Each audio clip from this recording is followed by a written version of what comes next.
morirnos de años. Se llama Último tango en Buenos Aires y le da el título al libro.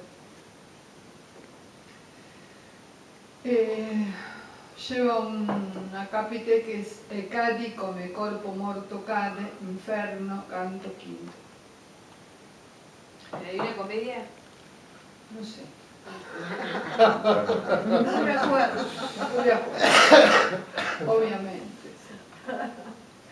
No me venga con que ya no se acuerda de la Francisca. Usted, justamente, si usted fue el primero que me habló de ella, el primero que me trajo al Café Segundo en la zona más vil del sur de Buenos Aires. Ese café bailable, con orquesta de tango y puterío propio. Ese café que parece redondo y que tiene un número 5 en la pared, escrito con carbonilla por algún borracho sarnoso. El de las fotografías recortadas en forma de círculo. Fotografías que debe haber tomado algún loco que ni siquiera sabe fotografiar ni para un álbum casero. Ese café a donde usted me llevó precisamente para que la conociera. Esa mujer absurda, me dijo.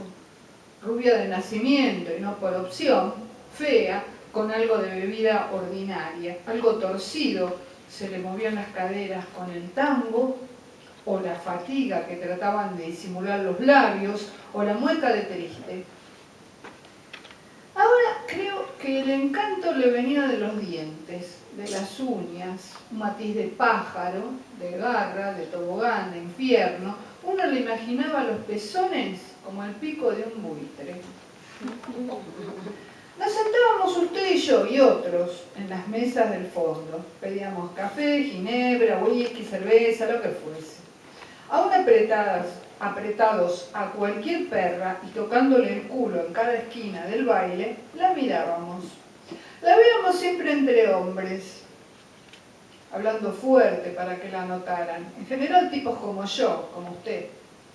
La mirábamos, pero no era una mirada simple. Había otras cosas, como una sombra, unas ganas de patearle la cabeza. O nada de eso. Tal vez era mirarla por la costumbre de que estuviera ahí, de que existiera, de que usara un disfraz que no entendíamos bien. La imaginación más o menos torpe de la basura que tendría entre las piernas, un ojo turbio, mojado, como los ojos turbios, mojados, acá al lado de la nariz. Desde el primer tiempo supimos los rumores sobre la Francisca, los cuentos sobre su histeria, sobre su costumbre de seducir infelices, llevárselos a su casa, dejarlos desnudos, inventar historias, mandarlos de vuelta. Aunque había uno al que trataba distinto, era un pendejo con cara de enfermo, perpetuamente drogado, Pablito, el muñón, se pasaba las horas en la mesa de ella o bailando con el pelambre batido por los ventiladores, como dormido o en otro mundo, y la Francisca lo acariciaba y hablaba con los otros. A veces nos parecía el hijo de ella, porque tenían las mismas manos, esos dedos de muertos. Después estaban las mentiras respecto al domicilio de la Francisca, que tenía fortuna, que vivía en una casa enorme con sirvientes, que desplumaba a más de uno y que era loca, pero loca en serio, delirante. Bebíamos. Yo pensaba en esa cosa turbia que sería como el ojo de un gato muerto. Fue uno de esos días en que me llegó el turno de ser su compañero de baile. Empezó a desplegar sus discursos sinuosos, su verbalidad oblicua.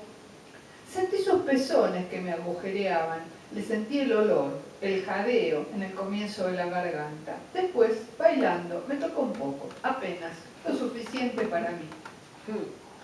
Sos diferente, ronroneó, y de repente noté que era cierto, que quizás era lo único cierto que había dicho, o quizás con esa forma, a veces desdeñosa, lograba su efecto más completo, la sensación de decir la verdad. También vos, le murmuré, y era cierto, más que cierto, verdad absoluta, porque tal vez era eso lo que yo deseaba, esa diferencia, ese veneno parecido al de los perros callejeros, o al de los trapecistas, o al de esas moscas que no se cansan de volver. algo untuoso, también inasible. Tal vez de allí venía el olor, ese perfume de los recién muertos, antes de estancarse. Cuando me aburrí de murmurarle inmundicias, le recité un poema en italiano, un viejo poema que la oscuridad del tango hacía más tenebroso. Un poema que usted solía recitar mirándola y riéndose. Dejó de sonreír. No me gustan esos versos, te prohíbo que me los repitas. Habló de golpe, pero después trató de amenguar la frase. Ha sido ese el que te lo metió en la boca. Don Juan, el encargado del lugar, siempre decía que no era el dueño. Un viejo enfermo, noté que la observaba con odio. Tal vez había sido alguna de sus víctimas, era el único que la miraba así. Alguien, tal vez usted, me contó que era pariente de Pablito, el diminuto muñón que en un costado roncaba bajo los dedos de la Francisca. Alguien, tal vez usted, me contó que el viejo había sido el marido de la Francisca, pero no le creí, se inventaba tanto sobre ella. Hacía un calor fuerte, sofocante, que no amenguaban los dos ventiladores que giraban continuamente hasta hacer volar las servilletas. Ahora ella hablaba y el ruido de la voz producía un efecto similar a la hipnosis. Me imaginaba morder la voz. Me imaginaba el sexo hablando con esa voz, mis dientes en el sexo, en la voz. Pablito se había despertado y desplegaba una sonrisa idiota, vencida, una sonrisa de gato de zaguán, de gato expulsado a puntapiés. Mi pobrecito, dijo, y lo acarició de tal modo que creí que lo iba a tomar en sus brazos, que lo iba a cunar, a colocarlo en su falda, a guardarlo entre sus dedos. Después se olvidó de él y me invitó a su casa. Me dio una tarjetita arrugada que yo ni miré.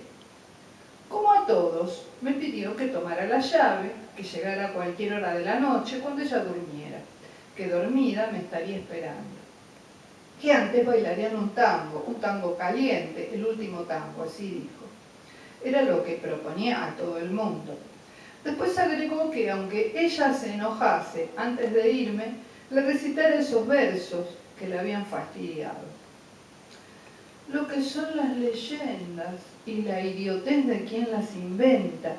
La Francisca no tenía casa, vivía ahí mismo, en el fondo del segundo, quizás por la limosna del dueño. Un cuarto viejo, descascarado, techo y paredes pintadas de oscuro para agrandar la tiniebla, un ambiente espeso, denigrante, vaciado. Ganas de ponerme los zapatos, de escapar, de encender mis alarmas, de desaparecer de estas cuevas de putas. Como en el café, los ventiladores desde todas partes creaban huracanes calientes, con olor a humedad, y parecía que algo antiguo gobernaba las paredes, el techo, los muebles, y giraba en un derrumbe. Puse el tango, el que ella dijo, algún gruñido de Piazzolla. No pensé en nada. Estaba en el dormitorio. En apariencia, ella me esperaba. Bailamos casi desnudos el último tango, y yo sentía como los picos de buitre me arrancaban las tripas. Le ensalivé la boca, el cuello, la nariz, las orejas, el pelo, los ojos, las cejas, la frente, los brazos, los dedos, las uñas, mordí los picos de buitre. La oí entrechocar los dientes. El último tango, digo último tango, no solo porque ella lo dijo, sino porque fue el último que pude oír, porque no hubo más tango que ese, y no hubo ni siquiera Malos Aires, la suciedad de Malos Aires. Era una caverna, un estertor, una cosa hirviente, un cajón despanzurrado, una lastimadura general. La miré apenas moverse en el tango. No era una persona, ni un animal, ni una planta. Le vi un ojo que devoraba todas las cosas, un ojo que se movía con el tango y con una cosa rampante en la pupila. Y no era el ojo que tenía junto a la nariz, al lado de otro semejante. Era un ojo que le venía de adentro, desde la cueva de los muslos. Estaba muy oscuro y de repente tropecé con Pablito que dormía en la alfombra. «¿Qué haces aquí?», exclamé, y ella me contuvo la patada y la injuria. «Pobrecito, no te molesta, déjalo en paz, si te molesta andate». El andate no estuvo pronunciado de una manera orgullosa, sino humilde. De un puñetazo la tiré al suelo y la vi blanca, abierta con el tango metido en el cuerpo como si la música se hubiera corporizado y le hubiera arrancado los huesos. Total, había tiempo para deshacerla, para arrojarla a los basurales. Aunque la sonrisa se me cerró en la cara de la misma forma en que se cierra una puerta automática, cuando me dijo, o insinuó decir, o pretendió comenzar a decir, o hizo esfuerzos por pretender alcanzar a decir que me fuera, que no podía hacerle eso a Pablito, que Pablito era su único hombre. Llego histérica, pensé, no sabés quién soy yo, no te creas que soy de la raza de los boludos que se dejan pisotear por vos. No dije estas palabras, sino con esa voz tenue, disuelta, casi secreta que hace más perfectas las injurias. La voz se me fue espesando y le mostré un pedazo de revólver. La Francisca no se asustó, como si estuviera acostumbrada, como si fatalmente sucediera lo mismo, como si cada uno de los 1000 fantasmas realizara los mismos gestos, repitiera las mismas frases y no hubiera lugar para lo inédito. Parece mentira que todavía no te hayas dado cuenta de que estoy muerta. Todos estamos muertos, imbécil, suspiré. ¡Qué descubrimiento! No, no es una metáfora. Yo estoy muerta, pero muerta del todo. Muerto el cuerpo, nada me hace una bala. Este pobrecito también está muerto. Y también Juan y todas las cosas del segundo. Y la gente, y el tango, y tu compañero de mesa. Pero vos no, pobre diablo, vos no. Discutimos. Me hartaban las palabras, el juguete de las oraciones, sujetos, predicados, el revólver no tenía balas. Me saqué hasta la última prenda. Parece que no querés entender. Hice pedazos lo último que le quedaba. Un sexo raro de pelos amarillos como muerto le salió de entre la ropa. El ojo amarillo del sexo me miraba. Cuando de repente pretendí entrar, la sensación de un saqueo me hizo desistir. O sería ese espanto de los solitarios el que producía ese perfume a carroña. O sería ese ojo hueco que entreabría cuando descansaba, algo lentísimo, que nunca terminaba de producirse, algo irrecuperable, lo que estaría pudriéndose. Traté de apagar los ventiladores que no cesaban de girar. El tango seguía y era una cuerda extrema donde era posible oír el hueco. ¡Maldita seas! Ya no tenía ganas, me vestí.